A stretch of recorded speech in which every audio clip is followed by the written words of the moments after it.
পরীক্ষিত মহারাজ জিজ্ঞাসা করলেন, গুরুদেব, তত মহাভাগ উদ্যবে নির্গতে বনম দারাবত্তাম কিমদ্যম ভগবান ভূত ভবান। উদ্ধব ভগবান শ্রীকৃষ্ণকে প্রণাম করে, প্রদক্ষিণ করে, ভগবানের চরণ পাদুকা মাথায় নিয়ে বদরিকা আশ্রমের দিকে রওনা হওয়ার পরে ভগবান শ্রীকৃষ্ণ কি করলেন তাহা আপনি কৃপা করে আমাকে বলুন। পরমহংস শিরোমণি সুখদেব গোস্বামী পাদ বলছেন, হে মহারাজ পরীক্ষিত, ভগবান তখন সবাইকে ডেকে বলছেন, স্ত্রিয় বালা বৃদ্ধাশ্চ শঙ্কাদারং ভজন স্থিতা। হে দ্বারকাবাসীগণ, তোমরা তো জানো ব্রহ্ম সাব্যস্ত আমরা, আমাদের এই দ্বারকা ডুবে যাবে। তাহলে তোমরা এখনো বসে আছো কেন? তোমাদেরকে বারবার বলতেছি, আবাল বৃদ্ধা বনিতা সকলেই এখান থেকে বেরিয়ে শঙ্কদার ক্ষেত্রে যাও, ওখান থেকে প্রবাস ক্ষেত্রে যাও। সরস্বতী পশ্চিম দিকে গামী হয়ে যে সাগরে মিলিত হয়েছে, ওই স্থানে বসে তোমরা ভজন করো। ভজনের দ্বারাই একমাত্র ব্রহ্মশাপ নিবারণ করা যাবে। তোমরা শুনো নাই, পূর্বে চন্দ্রদেবের উপরে ব্রহ্মশাপ পড়েছিল। চন্দ্র ওই প্রবাস ক্ষেত্রে বসে মহাদেবের তপস্যা করে ব্রহ্মশাপ থেকে মুক্ত হয়ে গেলেন,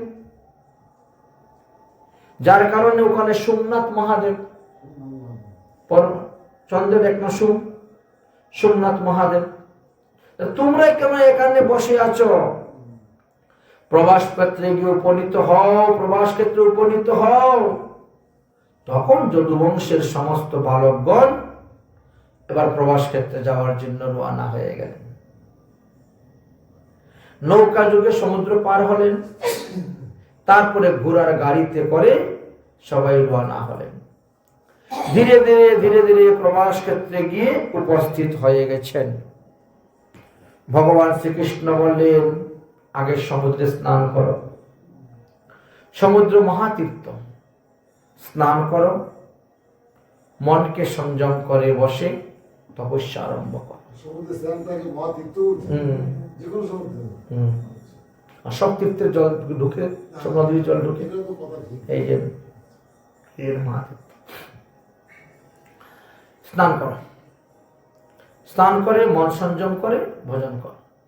ভজন চলাকালীন অবস্থায় যদি কোনো সাধু আসে, তাকে স্বাগত জানাও, দণ্ডবোধ করো, প্রণাম করো, আসন দাও, তার সঙ্গে দুটো মিষ্টি কথা বলো।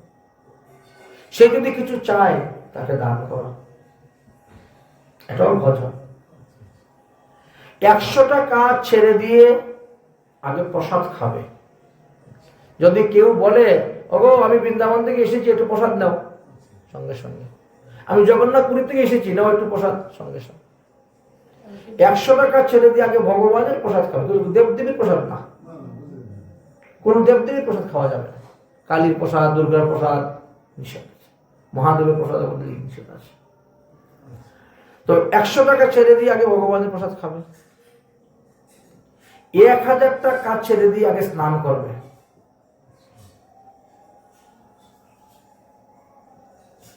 1,00,000 কাজ ছেড়ে দিয়ে দান করবে। আর 1 কোটি কাজ ছেড়ে দিয়ে আগে ভজন করবে, হরি ভজন। কোটি ত্যক্ত হরি ভজে, এই হলো বিধান। আমরা উল্টা করে নেই। সব কিছু করার পরে গিয়ে বৃদ্ধকালে গিয়ে হরি ভজনে যাব। ছেলেকে বিয়ে দিই, মেয়েকে বিয়ে দিই, নাতিপুতি বড় হোক, তারপরে দীক্ষা নিব, ভজন করব। সব দায়িত্ব, সব কাজ নিয়ে।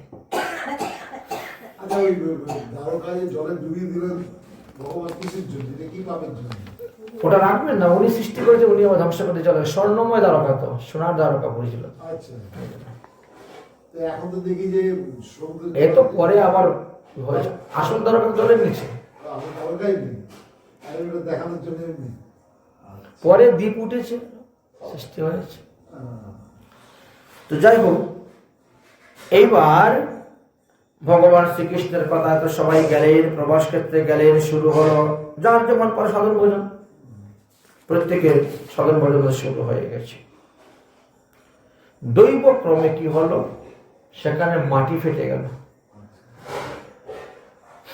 মাটি যখন ফেটে গেল তখন থেকে ওখান থেকে এক ধরনের রস বেরোলো,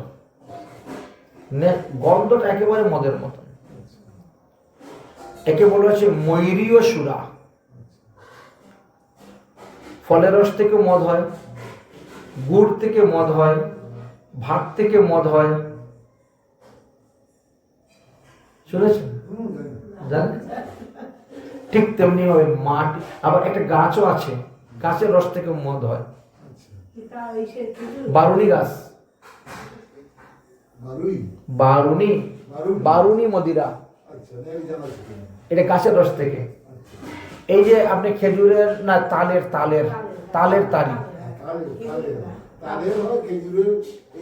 না তালের তারিতে নেশা আছে মদের মতো। হ্যাঁ, খেজুরেরটা আমি দেখি নাই, জানি না।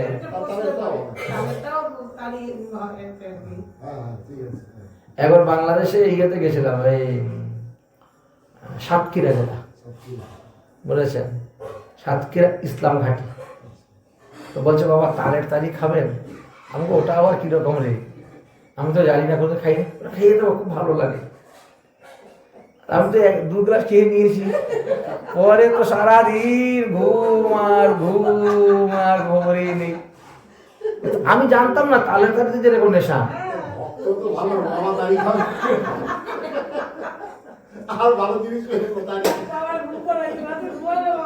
ঘুম মানে বিশাল ঘুম, আমার নিজের জীবনে একবার ঘটে গেছে। যাই হোক, এখানে কিন্তু মাটি ফেটে ময়ূরীয় মদ বেরিয়েছে। এবার সেটার ঘানি মত্ত হয়ে গেছে, কেউ আবার পানও করে নিয়েছে।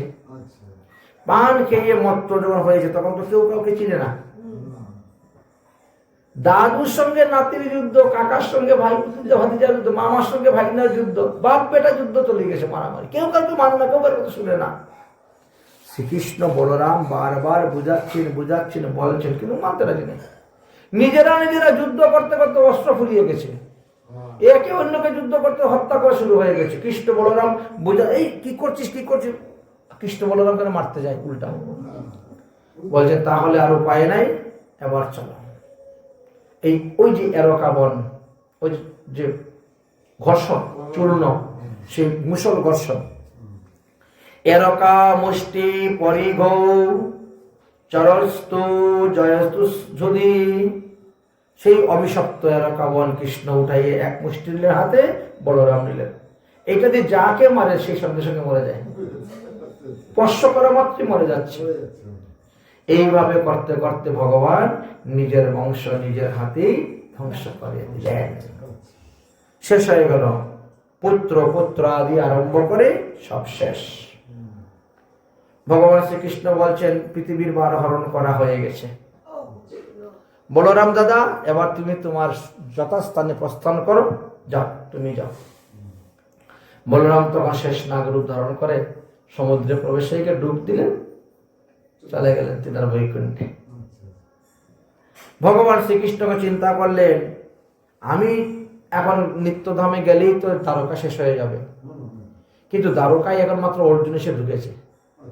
সেই সময়ে এই মাত্র অর্জুন ঢুকেছে, আর অনেকেই রয়ে গেছে দ্বারকাতে, এখনো বের হয়ে নাই। বিশেষ করে মহিলারা অনেকেই এখনো বেরোয় নাই। বেরোবার আগে তো এইটা নিব, ওইটা নিব, এই করবো সেই করবো, করতে করতে সময় চলে যাচ্ছে। ভগবান শ্রীকৃষ্ণ চিন্তা করছেন এখন কি করা যায়। চিন্তার সময় তো এসে গেছে। ভগবান কিভাবে পৃথিবীর থেকে এই লীলা সংবরণ করে নিত্যধামে যান, তা দেখার জন্য সমস্ত দেবগণ বিমান বা আকাশ মার্গে দাঁড়িয়ে আছেন। আমরা দেখতে চাই ভগবান কিরকম ভাবে চান, দেখার জন্য সবাই অপেক্ষা করতেছেন। ভগবান তখন একটা পুকুর পাড়,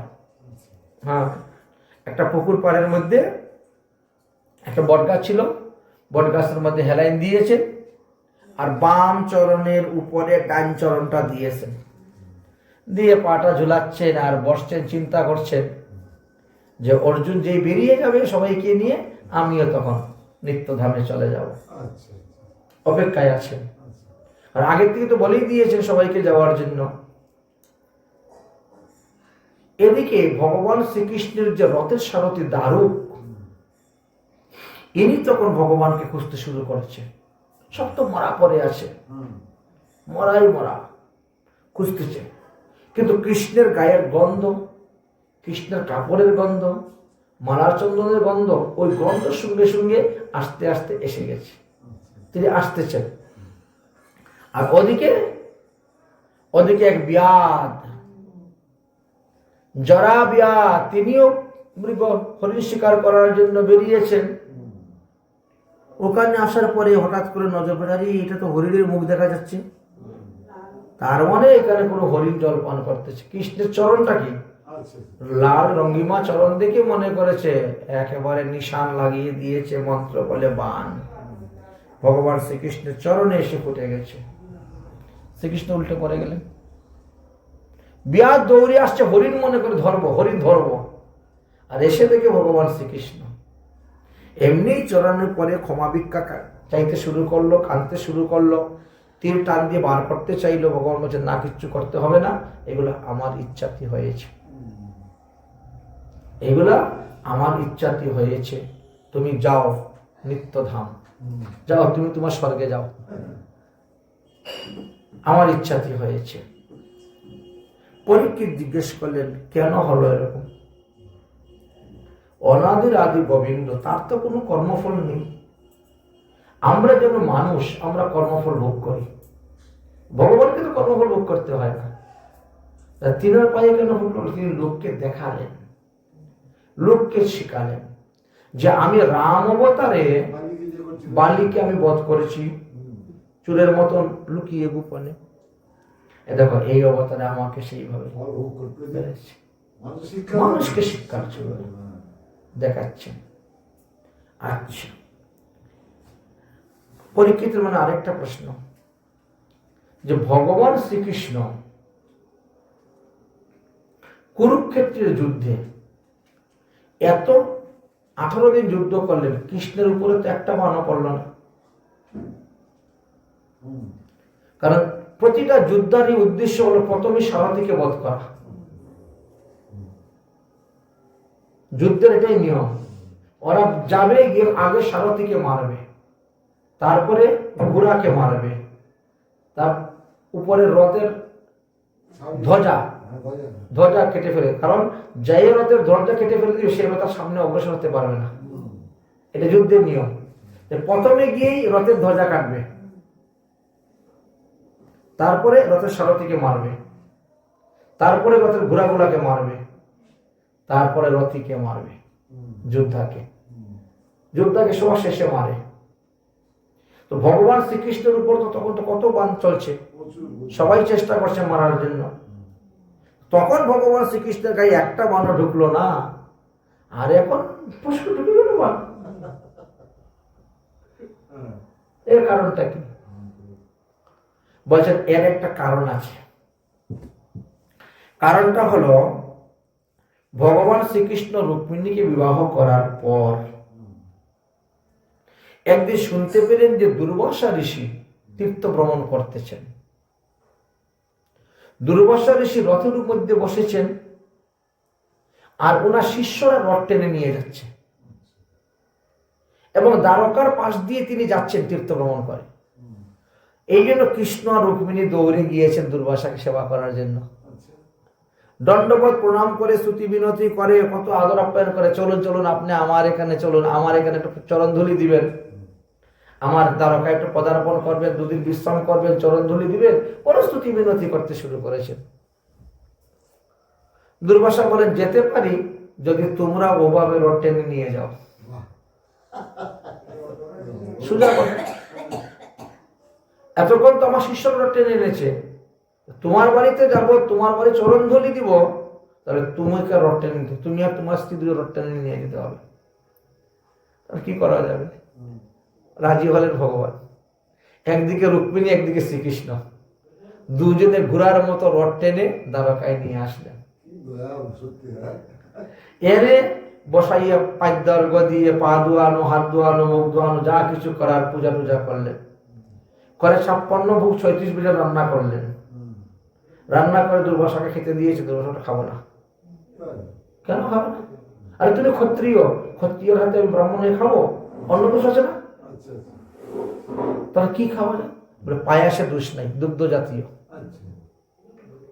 দুগ্ধ জাতীয় পায়াস, দুগ্ধ জাতীয় দোষ নাই, অতএব পায়াস রান্না করে দিলে খেতে পারে, তাহলে খাবো না। কৃষ্ণ কি করবেন? ওই 56 ভোগ 36 বছর রাখলেন, রেখে পায়াস রান্না করলেন।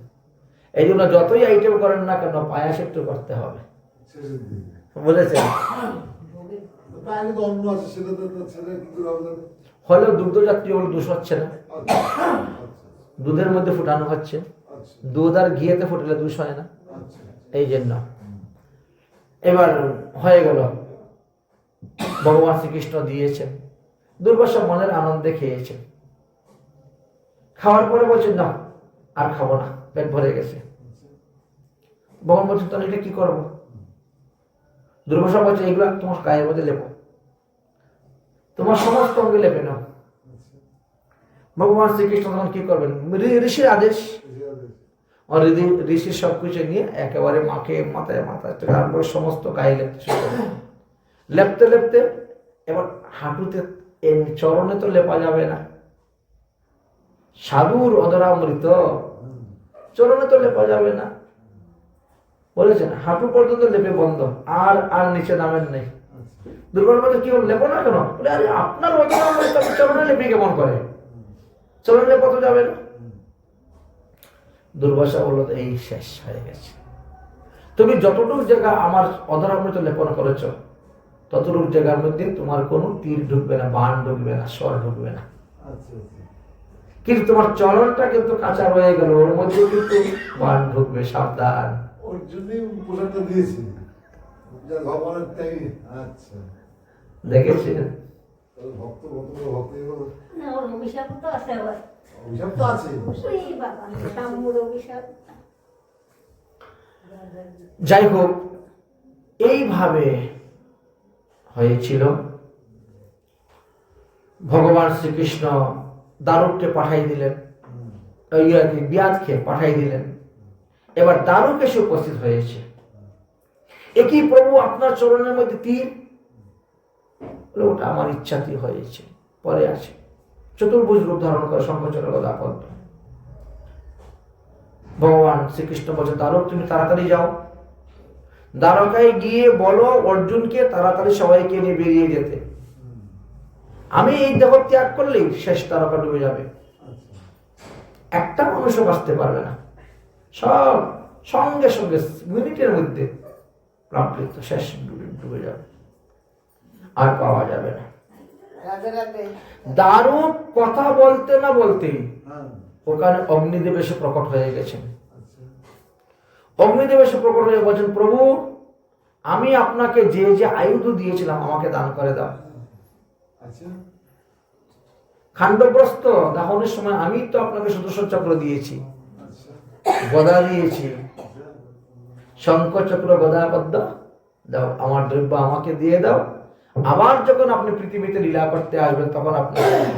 আচ্ছা, ভগবান বলছে যাও নিয়ে যাও, সঙ্গে সঙ্গে অদর্শন, হ্যাঁ, সব অদর্শন হয়ে গেছে। দারুক তো এই দৃশ্য দেখে বড় চিন্তায় পড়ে গেছে। ভগবানকে প্রণাম করে তিনি আসলেন, এসে বলার সঙ্গে সঙ্গে অর্জুন যত লোক ছিল সবাইকে নিয়ে বের করলেন। যখন শুনলেন বসুদেব দেবকী যে বলরাম মহাপ্রস্থান, কৃষ্ণ প্রস্থান হয়ে যাবেন আর দ্বারকার সব এই অভাবে মারা গিয়েছেন, তখনই বসুদেব দেবকী মারা গেলেন। শুনে, শোনা মাত্রই অগ্রসেন মারা গেলেন। যে সমস্ত পুরুষগণ মারা গিয়েছে তাদের সব পত্নীগণ পাগলের মতো দৌড়তে শুরু করেছেন, সবাই দৌড়তে শুরু করেছেন, আপন আপন স্বামীকে তারা কুলে করে নিয়ে কান্না করতে শুরু করেছেন। শেষে তারাও ওই সমস্ত স্বামীদের চিতার মধ্যে প্রবেশ করে প্রাণ ত্যাগ করলেন। রয়ে গেলেন ভগবান শ্রীকৃষ্ণের 16,108 আচ্ছা আর কয়েকটি ছোট ছোট বাচ্চা, বৃদ্ধ কয়েকজন, তার মধ্যে বিশেষ করে বজ্রনাভ নাম। এদেরকে নিয়ে এদিকে বেরোচ্ছে। ভগবান তো ওখানে আছেন, নিত্যধাম চলে যাবেন। সমস্ত দেবগণ দেখতেছেন। দেবগণ যখন দেখলেন যে এই একটা শুভ মুহূর্ত, এই সময় হয়তো ভগবান অন্তর্ধান হবেন, এই জন্য তারা উপর থেকে পুষ্প বর্ষণ করতে শুরু করেছে ভগবানের ঘরে। আর পুষ্প পড়তে পড়তে হঠাৎ নেই, অদর্শন। কোথায় লীন হয়ে গেলেন, কেমন করে গেলেন, ব্রহ্মা পর্যন্ত বুঝতে পারলেন না, মহাদেব পর্যন্ত বুঝতে পারলেন না। এই জন্য ভগবানের আবির্ভাব এবং তিরুভাব, যেটা জন্মও নাই মৃত্যুও নাই। আবির্ভাব তিরুভাব কহে মাত্র বেদ।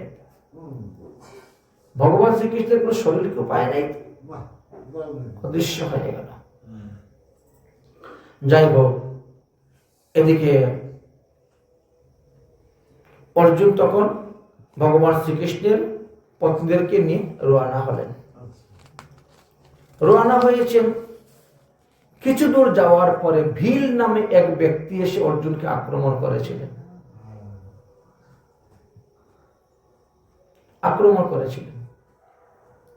আর সেই আক্রমণে অর্জুন সেখানে পরাজিত হয়েছিলেন।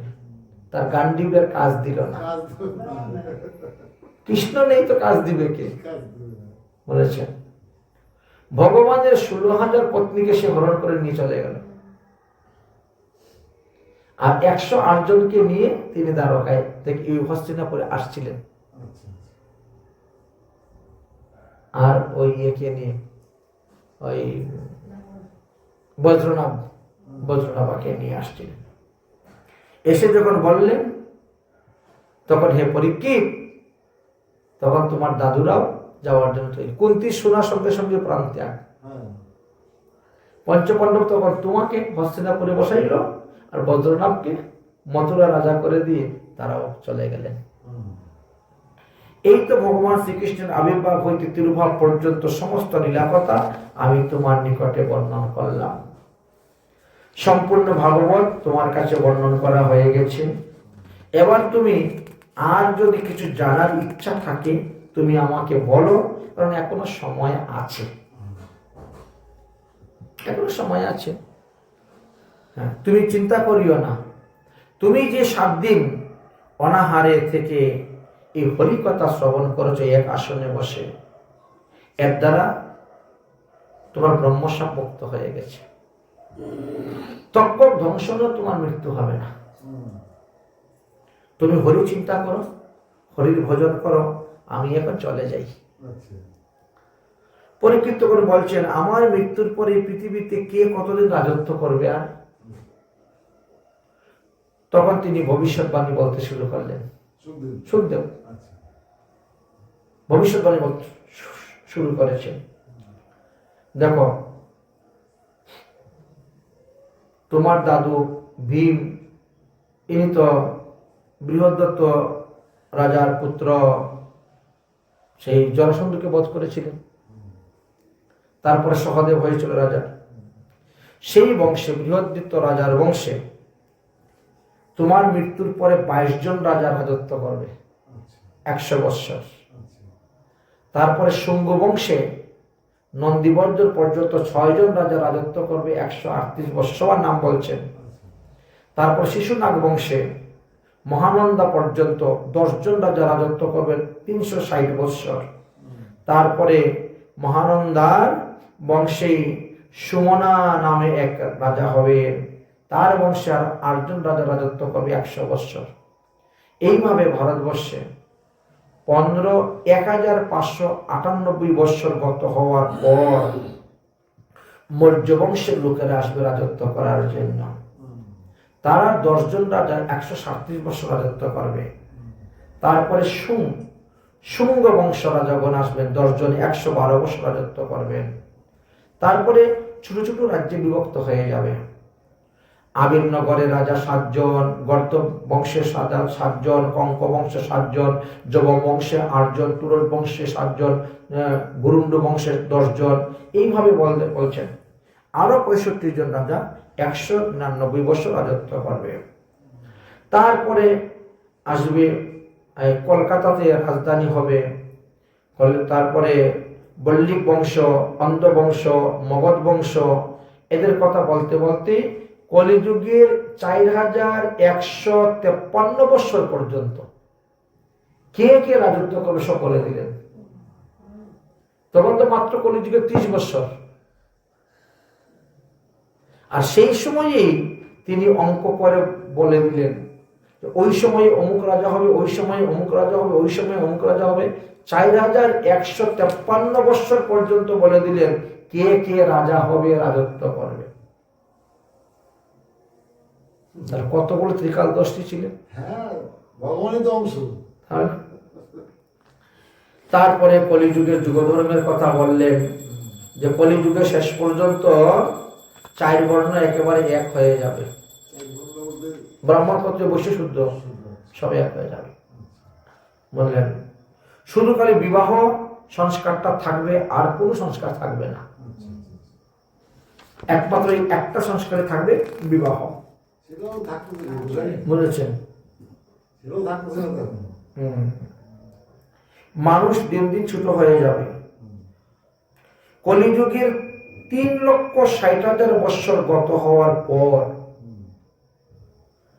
সম্বল গ্রামে মুক্তাংশ ব্রাহ্মণস্য মহাত্মনম ভবনে বিষ্ণু যশস্য কালিং পাদুর্ভূতি ভবিষ্যতি। কলিযুগের 3,60,000 বৎসর গত হওয়ার পর সম্বলপুর নামে এক গ্রামে বিষ্ণুযশ নামক ব্রাহ্মণের পুত্র রূপে ভগবান কল্কি রূপে অবতীর্ণ হইবেন।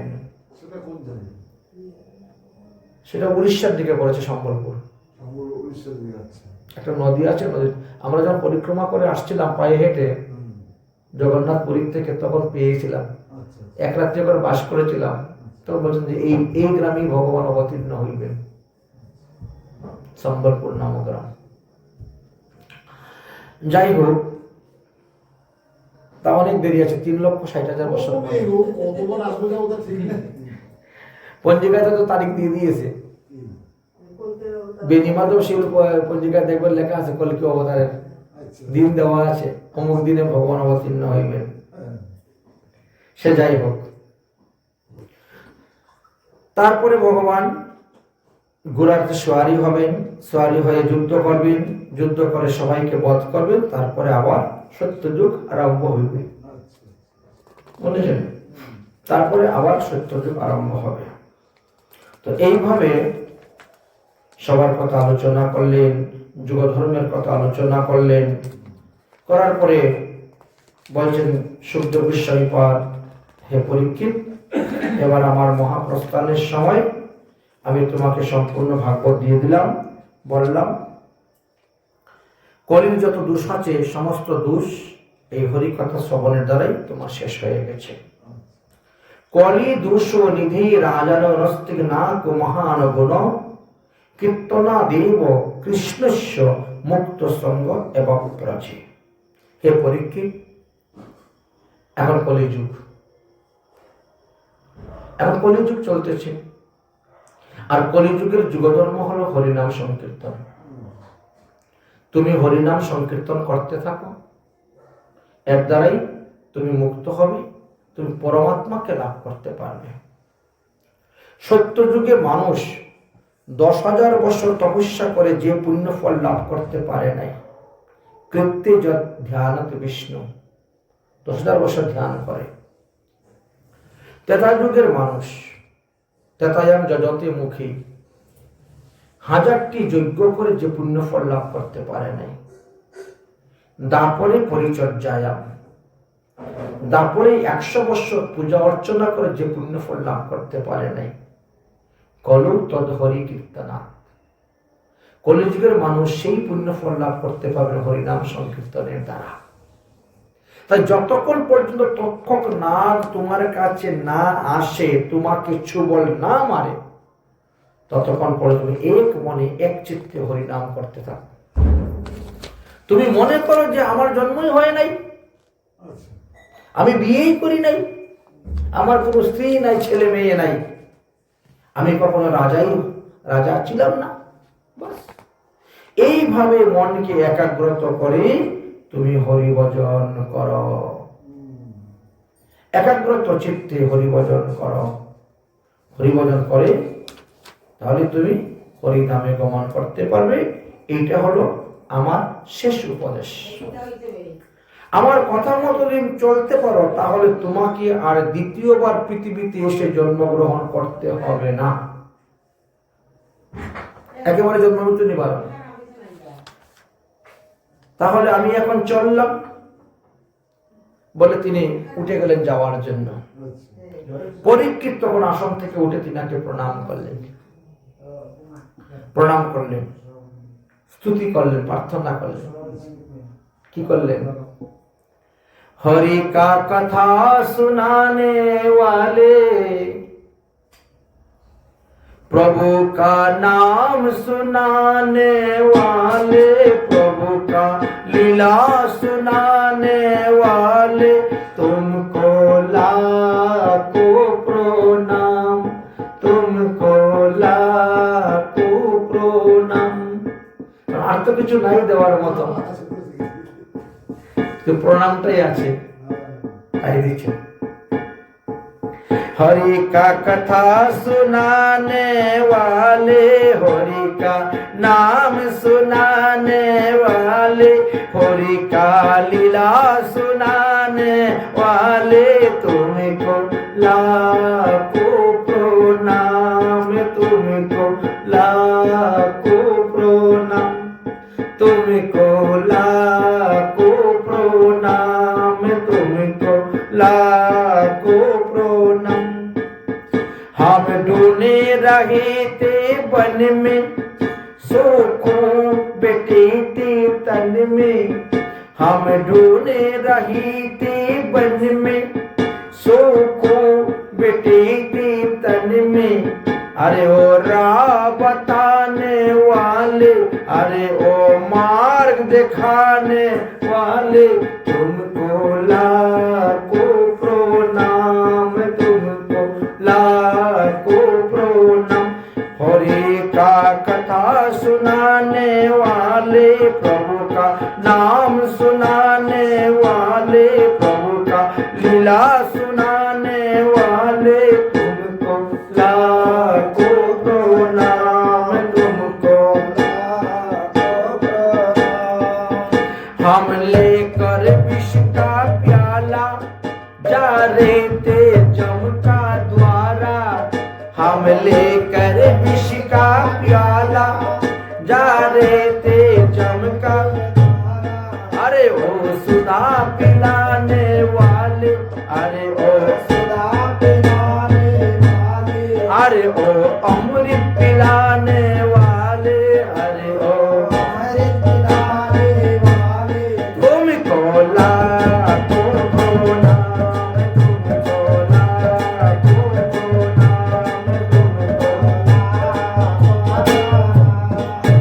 हम बाट तेरा क्या पावे, बस शीशी झुकाते आवे, हम बाट तेरा क्या पावे, बस शीशी झुकाते आवे।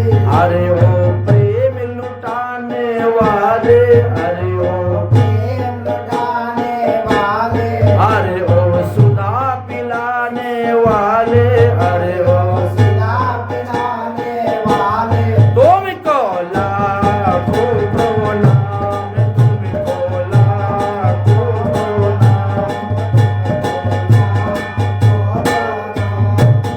तुम घट घट अंतर जामी, हम पटित और अभिमानी, तुम घट घट अंतर जामी, हम पटित और अभिमानी, अरे ओ